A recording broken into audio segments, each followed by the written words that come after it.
What is up everybody, welcome back to another stock market video, and today we're going to look at 4 stocks that might have potential in December. So there's been a lot of talk about these 4 stocks and a lot of them have been recommended on a lot of the forums and videos I've been watching. So let's have a look into them and see if there's any potential and if we can make money at the end of the year. So I've been meaning to do this video a lot earlier, but we've actually been moving a lot of our stuff out of our house because we've had new carpet put in. And during this week, I've just been busy trying to put everything back into the house now that the carpet's been placed. So I've recently started a position in one of these stocks. So let's just get right into the video. Okay, so right here is the first stock that we have, which is PLTR Technologies, ticker symbol PLTR. And let's just hop over to Google to see what they actually do. PLTR provides premier data analytic products that can become essential for the CIA, FBI, military, hedge funds, and retailers. No other system allows users to draw associations between disparate data sets and to visualize the connections as easily or as quickly. So what really got me into them is I know that they're focused into government agencies and providing service to them, but what they're doing now is that they're branching out into the commercial space. So the Simply Wall Street summary, it says here the rewards are revenue is forecasted to grow by 25.22% per year, and the revenue grew by 41.7% over the past year. So some of the risks that they've listed is that they're currently unprofitable and not forecast to become profitable over the next 3 years. So later on, we're going to have a look at some data that I think that they're going to be actually profitable within the next 3 years. So having a look at over at Yahoo, we can see that the 52-week range is $8.90 to $33.50, and their current market cap is $42 billion. So they don't have a current PE ratio or an EPS because they're currently unprofitable. So for their valuation, Simply Wall Street have them as overvalued at 33.1%. And they have their fair value at $16.91. So because I've started a small position in these guys, I like to know their financial health, and we can see here that they can cover their short and long-term liabilities. So coming over here to the Palantir website, we can see here one of their information, which is I think is a bit of a mission statement type thing. And we can read here at Palantir, we're passionate about solving real world problems. Our software has been used to stop terrorist attacks, develop new medicines, gain an edge in global financial markets, combat child trafficking, and more. So over on their page, they've just got a list of products here, which reads, we build data fusion platforms for integrating, managing, and securing any kind of data at massive scale. On top of these platforms, we layer applications for fully interactive, human-driven, machine-assisted analysis.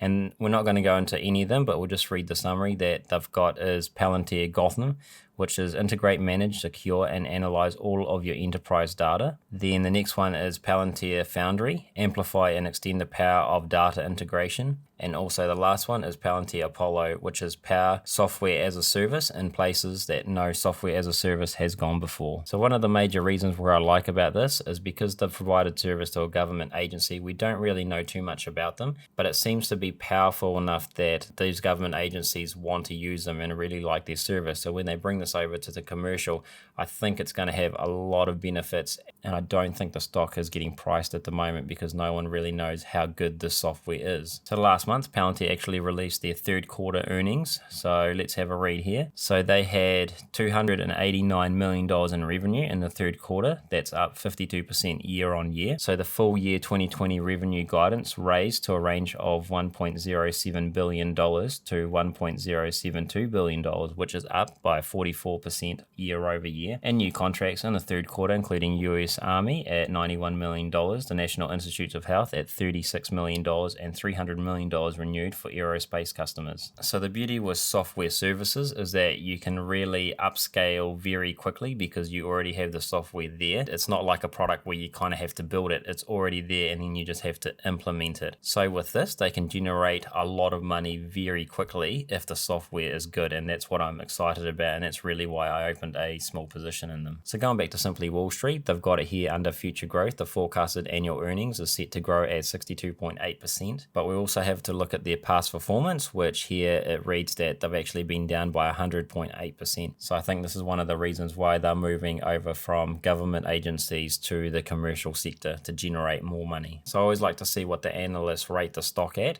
And over here at CNN, they've got that the current price is $22.48 as of right now, and they've got a high of $18.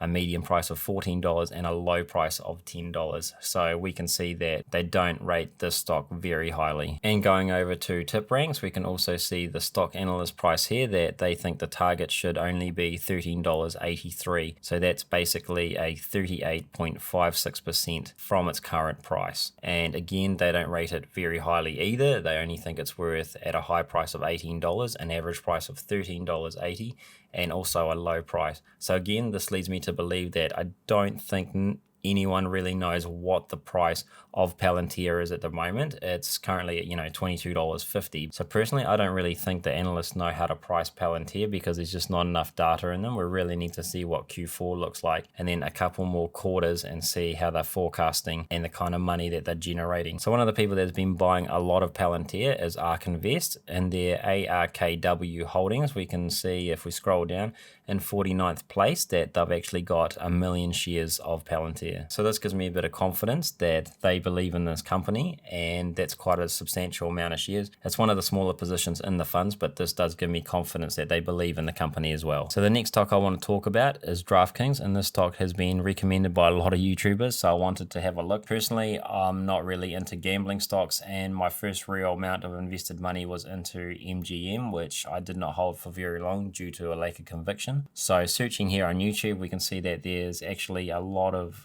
YouTubers that have been covering DraftKings and have been recommending it as a good buy in the very short term with the whole pandemic thing, people being at home and people wanting to gamble over the internet. DraftKings right now at the close was at $51.10, and we can see that their 52-week range was $10.06 to as high as $64.19, and their market cap is $20 billion, and they don't have a PE ratio or an EPS. So Yahoo right now have 22 analysts that say 4 of it is a strong buy, 10 is a buy, and 8 is a hold. So back to Simply Wall Street, DraftKings operates as a digital sports entertainment and gaming company in the United States. And some of the rewards that are stated here is that revenue is forecasted to grow at 35.8% per year, and that revenue has grown by 47.9% over the past year. So this high growth rate is probably what's attracting all these people, and also with the pandemic and people being home, they want to capitalize on people gambling over the internet, which is starting to grow now as people are more at home. However, their valuation has been given 101.3% overvalued, and they reckon that they're only worth $25.39. So just having a look at this article here on DraftKings, and I just want to summarize that sports betting in the US is still in its infancy. People are really starting to spend a decent amount of money and are starting to ramp up now with online gambling, and that the company has updated its projected revenues for the year by 560,000 million. So the financial health of the company is actually really good, where they can cover their short and long-term liabilities. But as I said, I'm not really into gambling stocks, so this is probably one I'm going to pass on. So for the third stock, which is Switchback Energy Acquisitions, and this is ticker symbol SBE. So the reason why it looks quite funny in Simply Wall Street is that Switchback Energy is actually a SPAC.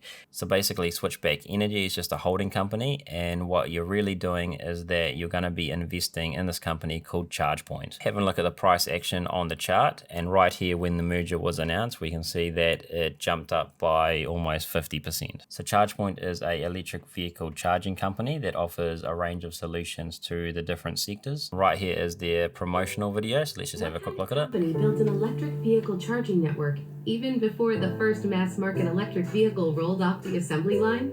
Okay, we admit it. It's us. We're ChargePoint. And our passion, no, our obsession is helping everyone make the switch to electric mobility. We'll be dreaming and driving and innovating new ways to make the EV charging experience as user-friendly as possible every waking moment we have. We can't help it. That's just who we are. ChargePoint.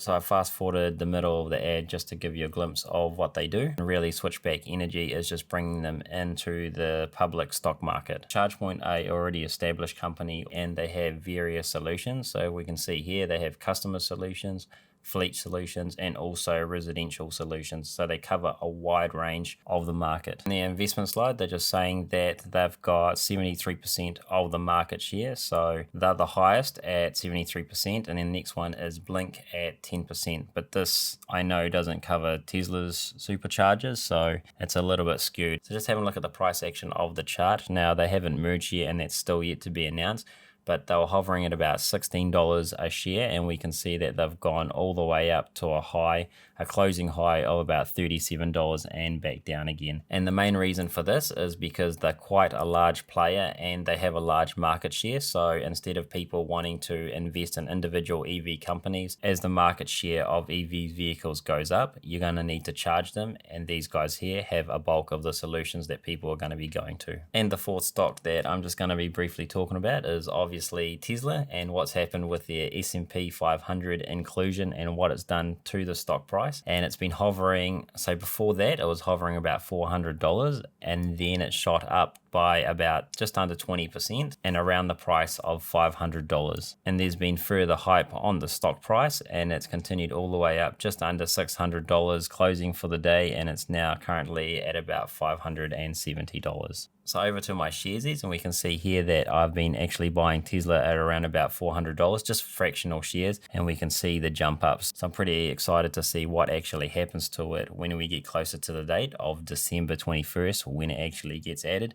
to see if it's going to go any higher or what will happen to the stock price. So it's going to be very interesting. And no doubt the short-term traders will be trying to make money from this, so they'll be buying now and hoping it'll go up. And after it gets included in the S&P, there will no doubt be a sell-off as they try to secure their profits. And then I'm further interested to actually where the stock will stabilize, or if it stays up high, or if it comes back down again to the $500 range. So yeah, these are the 4 stocks that I've been looking into. There's been other stocks that have become recommended, but these are the 4 that I reckon have a lot of upside and a lot of potential. So I wanted to look into them to see if it was a buying opportunity. And as you already know, I like growth stocks, so there's a lot of risk involved there, but there's also a lot of upside and a lot of money to be made.